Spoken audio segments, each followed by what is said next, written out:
Les chiffres de la délinquance liés à la drogue sont de nouveau en hausse. Avec la crise, c'est tout un marché parallèle qui s'intensifie et la concurrence fait rage. La France aurait-elle perdu la bataille contre la drogue? Comment les gens le vivent-ils au quotidien? C'est ce que nous allons voir dans cette émission Drogue, violence, zone de non-droit. C'est dans cette cité aux allures plutôt calmes que s'est installé un petit business très lucratif. Ce business, c'est la drogue.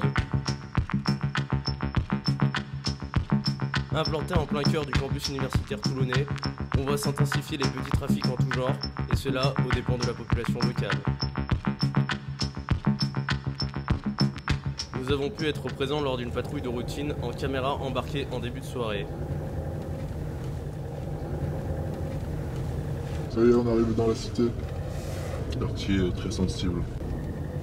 Et généralement, ça se passe pas très bien quand on passe par ici.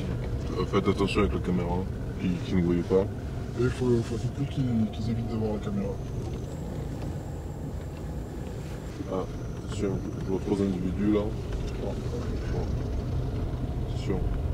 Oh, une pièce! Oh merde! Et voilà. Ça se passe tout le temps comme ça. Mais ouais. Tant que rien ne sera fait, on sera en sous-effectif et on n'aura aucune chance C'est chance d'intervenir. Là, on peut pas sortir, hein, on se fait caillasser, c'est fini pour nous. C'est clairement du suicide. Vous pensez que les moyens mis en œuvre ne sont pas suffisants? Non, non, clairement pas. Ça suffit pas, il faudrait qu'on soit au moins aussi nombreux qu'eux. Oui, Ouais. c'est sûr. C'est le suicide. On va sentir dans ces conditions. Non, non, je peux pas. À l'aide d'une caméra placée dans une voiture garée, nous avons pu filmer discrètement une transaction. Scientifique du meurtre, négro je suis pas d'humeur. Défile la brigade des meurtres, mon staff des plaques, des peurs. Un putain de flash, les équipes sont à l'ombre. Le quartier est vide, le ghetto se retrouve sans pantalon. Un putain de flash, sans parachute d'Oreno. Quand on chute, y a pas de plan B, c'est le crash. J'écris au 36, quai des Orfèvres, zone de transit, le ghetto, une prison. Nous avons interviewé plusieurs habitants qui nous parlent de leur calvaire quotidien. On se sent plus en sécurité, je me sens plus chez moi. Ils sont toujours là en train de nous regarder de travers, nous insulter. Puis j'aimerais bien déménager mais j'ai pas les moyens.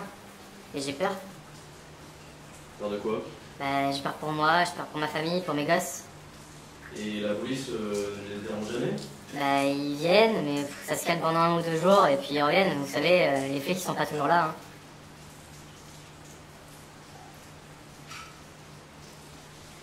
Ils sont 10 ou 15. Souvent, je peux même pas rentrer devant chez moi. Ils bloquent l'entrée.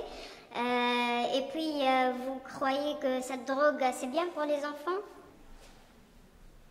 Nous avons réussi à obtenir un entretien avec un des lieutenants de la zone. Nous l'appellerons Malik. Quel est votre rôle dans la cité? Au quartier, de toute façon, tout le monde me connaît, tout le monde sait ce que je fais. Enfin voilà, on va dire que j'ai mon petit réseau. Enfin voilà, on va dire que je suis un dealer. Je suis un dealer, voilà, un petit peu le chef des dealers, si vous préférez. C'est une activité qui vous rapporte, le trafic de stupéfiants? Ouais, ça me rapporte, on va dire que j'ai pas à m'en plaindre.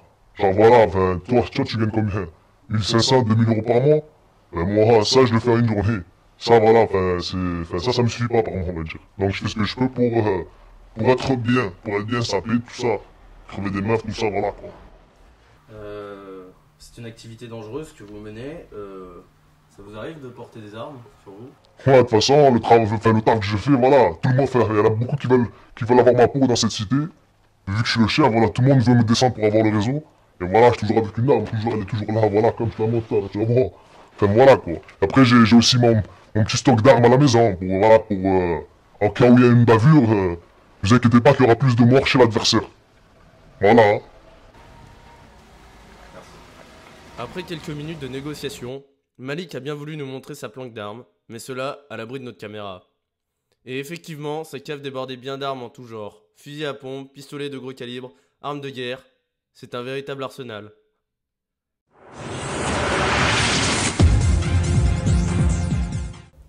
Vous avez sans doute été touché par la détresse des habitants de cette cité. Pourtant, ce reportage n'est qu'une fiction tournée en une journée par les étudiants de l'université.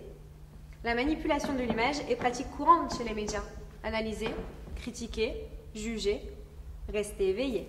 On vit dans les bas-fonds, dans les entrailles du monde, on est parqués comme des monstres dans les cités françaises. C'est pas un hasard si on veut arracher la cuillère d'argent, braquer la chance dans les cités françaises.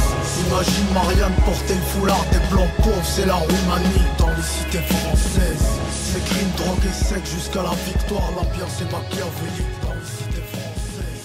On pilote en sous-marin, une carrière dans l'ombre dans une cave.